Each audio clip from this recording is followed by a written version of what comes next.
Welcome to chefvsm. நாம் இன்றைக்கி இட்லி மாவு வச்சு போண்டா எப்படி செய்கிறதுன்னு தான் பார்க்க போகிறோம். இது ஈஸியாக டீ காஃபி போடுற டயத்துக்குள்ளே செஞ்சு முடிச்சிடலாம். இது வரைக்கும் நம்ம சேனலை சப்ஸ்கிரைப் பண்ணாதவங்க சப்ஸ்கிரைப் பண்ணிவிடுங்க. அப்போ தான் நம்ம போடுற வீடியோ எல்லாம் உடனே நோட்டிஃபிகேஷனில் வரும். வாங்க இந்த இட்லி மாவு போண்டா எப்படி செய்யுதுன்னு பார்க்கலாம். இட்லி மாவு போண்டா செய்கிறதுக்கு இந்த கப்பால் 2 கப்பு இட்லி மாவு எடுத்துக்கிறேன்.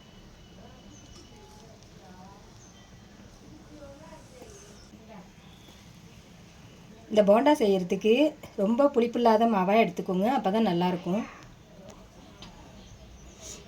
இந்த இட்லி மாவில் 2 ஸ்பூன் அரிசி மாவு சேர்த்துக்கலாம். இதோடைய 2 ஸ்பூன் மைதா மாவும் சேர்த்துக்கலாம்.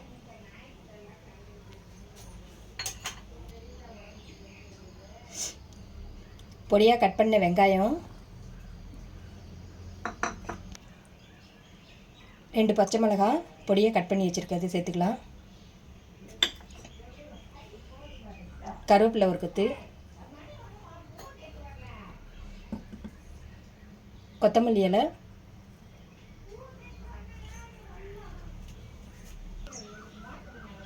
நறுக்கி வச்சுருக்க இஞ்சி,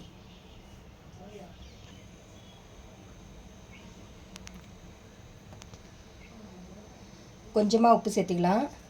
உப்பு பார்த்திங்கன்னா இட்லி மாவில் ஏற்கனவே உப்பு இருக்கும், அதனால் நம்ம சேர்த்துருக்க அரிசி மாவு, மைதா மாவு, அந்த வெங்காயம் அதுக்கு மட்டும் உப்பு சேர்த்துக்கிட்டால் போதும். இது எல்லாத்தையும் ஒன்றா கலந்துக்கலாம்.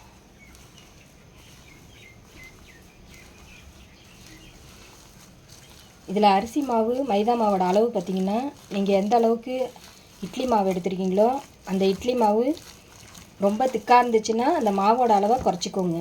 இட்லி மாவு தண்ணியாக இருந்துச்சுன்னா மாவோட அளவு அதே அளவு நீங்கள் சேர்த்துக்கலாம்.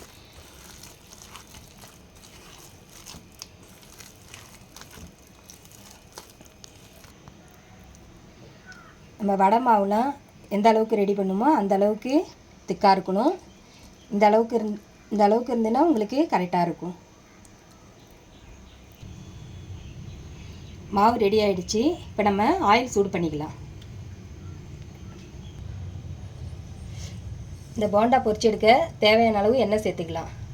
இதை பார்த்திங்கன்னா 1/4 லிட்டர் அளவுக்கு நான் எண்ணெய் சேர்த்துருக்கேன். இதில் எண்ணெய் காஞ்சிட்டு இப்போ நம்ம போண்டா இந்த மாவை எடுத்து எண்ணெயில் போட்டுக்கலாம்.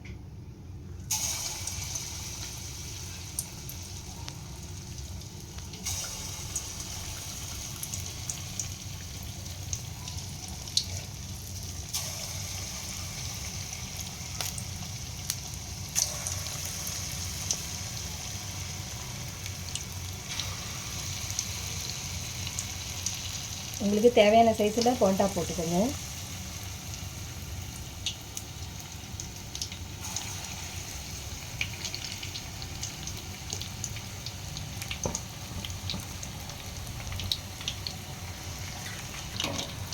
போண்டா இப்போ திருப்பி விட்டுக்கலாம். இந்த போண்டா பார்த்திங்கன்னா மேலே நல்லா கிறிஸ்பியாகவும் உள்ளே நல்லா சாஃப்டாகவும் இருக்கும்.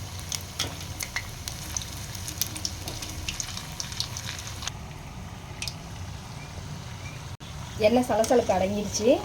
இப்போ போண்டாவை எடுத்துக்கலாம்.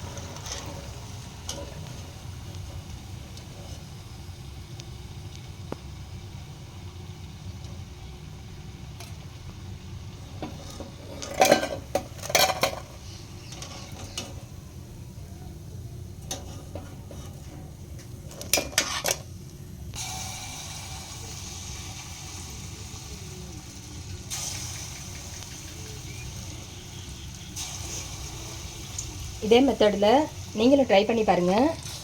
இந்த போண்டா ரொம்ப சீக்கிரமாக ஈஸியாக செஞ்சு முடிச்சிடலாம். ரொம்ப எண்ணெயும் பிடிக்காது. லைக் பண்ணுங்கள், ஷேர் பண்ணுங்கள், மறக்காமல் நம்ம சேனலை சப்ஸ்கிரைப் பண்ணிவிடுங்க.